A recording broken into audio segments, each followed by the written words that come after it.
আসসালামু আলাইকুম, সবাইকে এমআরএল ফ্রি লার্নিং পয়েন্টের পক্ষ থেকে শুভেচ্ছা।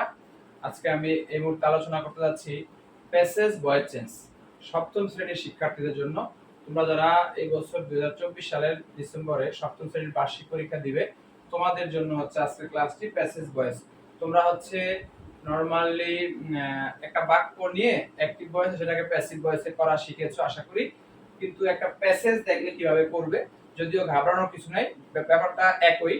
তুমি অ্যাক্টিভ ভয়েস থেকে প্যাসিভ ভয়েস একটা একটি বাক্যকে যেভাবে করেছো এখানেও সেম, বাট অনেকে প্যাসেজ দেখলে একটু ঘাবড়ে যায় বা প্যাসেজটা কি কি ফরম্যাটে থাকতে পারে। আমি এখানে বিভিন্ন প্রকার টেন্স ব্যবহার করে প্যাসেজটা তৈরি করেছি, তো তোমরা করলে আমি আশা করি খুবই উপকৃত হবে।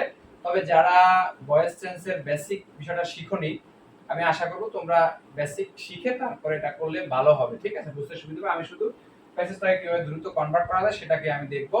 মনে রাখবা তোমাদের পরীক্ষায় এরকম একটা প্যাসেজ দিবে, দিয়ে হচ্ছে কিছু সেন্টেন্সের নিচে দাগ দিয়ে দিবে, বলবে এই দাগ দেওয়া অ্যাক্টিভ ভয়েসগুলোকে প্যাসিভ করার জন্য, ঠিক আছে। তো আমরা শুরু করি। আর শুরু করার পূর্বে বলবো যারা আমার চ্যানেলটি সাবস্ক্রাইব করোনি এখনো, MRL free learning point subscribe করে দিবে। দেখো বিষয় হচ্ছে প্রথম বাক্যটি, yesterday a famous artist painted a mural on the side of the museum. যেহেতু এই বাক্যটা টেন্স দিয়ে, তো অ্যাসার্টিভ সেন্টেন্সের এটি বাক্যটি যেহেতু পেইন্টেড আছে, কি পেইন্টেড, দ্যাট মিন্স এটা হচ্ছে পাস্ট ইনডিফিনিট টেন্স, ঠিক আছে। তো পাস্ট ইনডিফিনিট টেন্সের বাক্যকে আমরা প্যাসিভ ভয়েস করতে হলে একটা অক্সিলারি ভার্ব অর্থাৎ ওয়াজ অথবা ওয়ার লাগে। দেখো এই বাক্যের সাবজেক্ট হচ্ছে আ ফেমাস আর্টিস্ট, এটা যাবে অবজেক্ট হয়ে। আর এই বাক্যের অবজেক্ট হচ্ছে painted a mural, a mural object হচ্ছে আ মুরাল, তাহলে আ মুরালটা হয়ে যাবে সাবজেক্ট, আর আ ফেমাস আর্টিস্ট হয়ে যাবে কি অবজেক্ট, ঠিক আছে। আমি উপর দিক থেকে করা শুরু করব আমার সুবিধার্থে। আমি এই বাক্যটার প্যাসিভ ভয়েস উপরে করব। প্রথমে আমি আ মুরাল অবজেক্টটা সাবজেক্ট করব, আ মুরাল। এরপরে আমাদের কাজ হচ্ছে একটা অক্সিলারি ভার্ব আনা। পাস্ট ইনডিফিনিট টেন্সের ক্ষেত্রে আমরা ওয়াজ অথবা ওয়্যার আনবো। এখানে যেহেতু আ মুরাল সিঙ্গুলার, আমরা ওয়াজ আনবো, আ মুরাল ওয়াজ। তারপরে হচ্ছে ভার্ব পেইন্টেড, এটার পাস্ট পার্টিসিপল এবং পাস্ট সেম পেইন্টেড, ঠিক আছে। তো আ মুরাল ওয়াজ পেইন্টেড, কে কে পেইন্ট করেছে? আ ফেমাস আর্টিস্ট, ওকে। আ ফেমাস আর্টিস্ট, সাবজেক্টটা অবজেক্ট হয়ে যাবে আ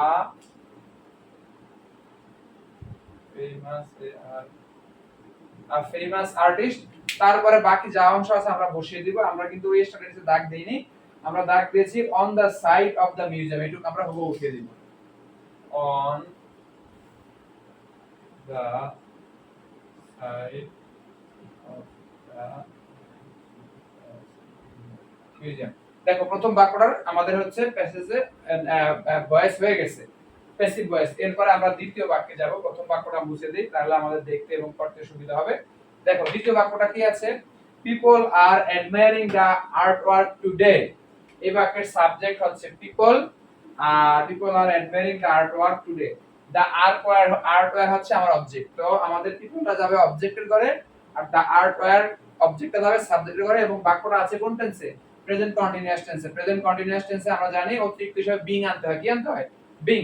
তো দেখো আমরা প্রথমে দা আর্টওয়ার কে সাবজেক্ট করব, দা আর্টওয়ার, দা এ আর ই ডব্লিউ ও আর দা আর্টওয়ার। দেখো দা আর্টওয়ার্ক এর পরে প্রেজেন্ট কন্টিনিউয়াস টেন্সের ক্ষেত্রে আমাদের অক্সিলারি ভার্ব থাকে এম ইজ অথবা আর। এই বাক্যে পিপল প্লুরাল বিদায় আমাদের আর ছিল অক্সিলারি ভার্ব। এখন আমাদের দা আর্টওয়ার্ক কিন্তু সিঙ্গুলার, এইজন্য আমাদের অক্সিলারি ভার্ব হবে কি is.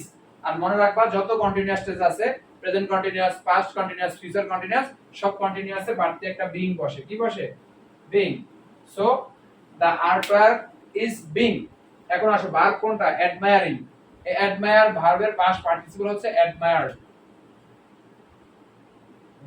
I R E D, admire. So the artwork is being admired, then কে অ্যাডমায়ার করছে? People, by people, by people, people. Then বাকি যা অংশ থাকে, বাকি আছে কি শুধুমাত্র টুডে, টুডে হবে। দেখো আমাদের দ্বিতীয় বাক্যরও কিন্তু ভয়েস হয়ে গেছে, প্যাসিভ ভয়েস হয়ে গেল। এরপরে আমরা তৃতীয় বাক্যে যাব। আমাদের পড়ার সুবিধার জন্য আমরা হচ্ছে দ্বিতীয় বাক্যটিও মুছে দেই, ওকে। এবার দেখো তৃতীয় বাক্যটি কি আছে? The museum will display the mural permanently. So এখানে দ্য মিউজিয়াম হচ্ছে সাবজেক্ট, ডিসপ্লে দ্য মুরাল হচ্ছে অবজেক্ট। আর বাক্যটা আছে কোন টেন্সে? ফিউচার ইনডিফিনিট টেন্স, যেহেতু এখানে উইল আছে অক্সিলারি ভার্ব এবং ডিসপ্লে হচ্ছে ভার্বের present form, main form V1.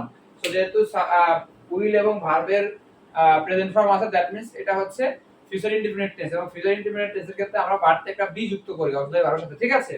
So the mural will display the the museum will display the mural.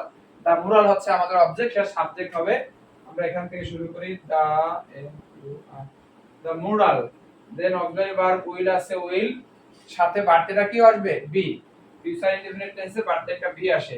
হ্যাঁ, the mural will be display, ভার্বের পাস্ট পার্টিসিপল হচ্ছে displayed, D I S,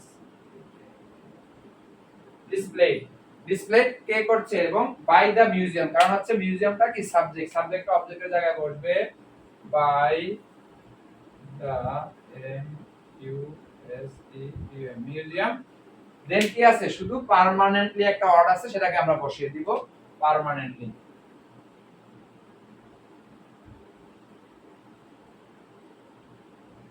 permanently দেখো।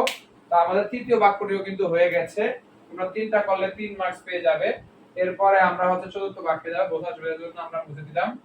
চতুর্থ বাক্য কি আছে? Critics have praised the artist use of colour and technique. এটা একটু বড়, এই বড়গুলাই কিন্তু আমরা ঘাবড়ে যাই। দেখো এখানে ক্রিটিক্স হচ্ছে সাবজেক্ট, টেন্স হচ্ছে have praised, that means tense হচ্ছে প্রেজেন্ট পারফেক্ট টেন্স, কারণ হ্যাভ আছে আর ভার্বের পাস্ট পার্টিসিপল আছে, আর অবজেক্ট অনেক বড়, এরকম বড় অবজেক্ট দিয়ে তোমাদের আসার সম্ভাবনা বেশি। The artist use of colour and technique হচ্ছে অবজেক্ট, ঠিক আছে? সো এই অবজেক্টটাকে আমরা সাবজেক্ট করব, বড় অবজেক্টটাকে দা আর্টিস্ট,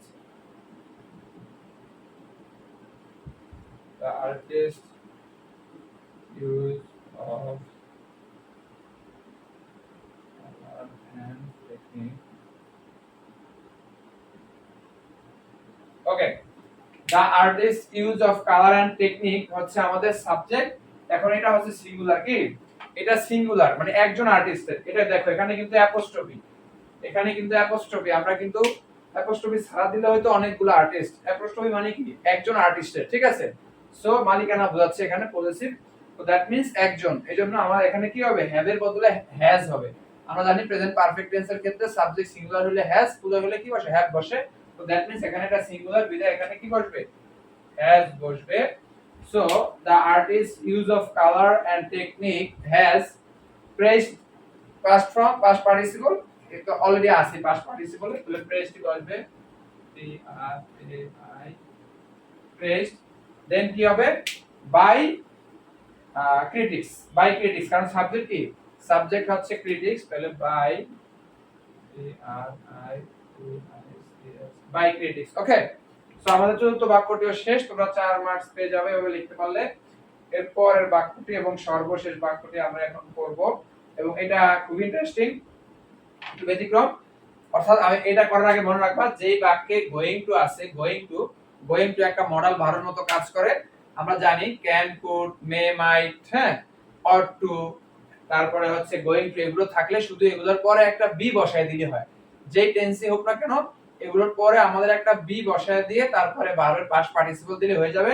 এবং ওই যে continuous tense, present continuous, past continuous, future continuous tense ভেবে এই গোইং কে ভেঙে বিং করা যাবে না। গোইংটা হচ্ছে ইন্ডিভিজুয়াল, আলাদা। এটার ক্ষেত্রে গোইং টু থাকলে গোইং টুর পরে একটা বি বসে, ঠিক আছে? তো আমরা এই বাক্যটা দেখি। দা মেয়র হচ্ছে সাবজেক্ট, তারপরে গোইং টু তো আছে আমাদের, অর্গানাইজ আ শ্রীমণি, আর শ্রীমণি হচ্ছে আমার অবজেক্ট, ঠিক আছে? আর শ্রীমণি অবজেক্ট, তাহলে আমরা আর শ্রীমণিকে সাবজেক্ট বানাবো, আর সি ই আর ই এন, আর শ্রীমণি। দেখো এখানে দা মেয়র সিঙ্গুলার ছিল, ইজ হইছে, আর শ্রীমণি সিঙ্গুলার, এজন্য কি হবে? ইজ হবে। তারপরে আমরা বলেছি গোইং টু থাকলে গোইং টু বসবে, সো গোইং টু, তারপরে গোইং টু থাকলে তারপরে একটা আমরা বলেছি বি দিতে, শুধু বি, এই বি দিলাম। ওকে, ceremony is going to be organized, organized the present from, তার past participle হচ্ছে organized,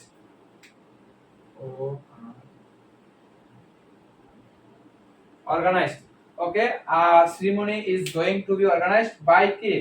by the mayor, by the mayor, মেয়রে করবে বাই দ্য MAYOR মেয়র। তো বিষয় হচ্ছে আমাদের পঞ্চম বাক্যটিও শেষ। তোমরা এভাবে যখন লিখবে একদম ফুল মার্কস পেয়ে যাবে। এবং এই বাক্যটাতে কিন্তু আমি অনেক প্রকার বিষয় দেওয়ার চেষ্টা করেছি, তোমাদের হয়তো এর থেকে জটিল আসার আমার সম্ভাবনা কম। এরপরের ক্লাসটাকে আমি চেষ্টা করব অ্যাসার্টিভ সেন্টেন্স, ইম্পারেটিভ সেন্টেন্স এবং হচ্ছে ইন্টারোগেটিভ সেন্টেন্স দিয়ে ভেরিয়েশন করে এটা দেওয়ার জন্য। তো তোমরা যদি এরকম ক্লাস চাও আমাকে কমেন্ট বক্সে জানাবে।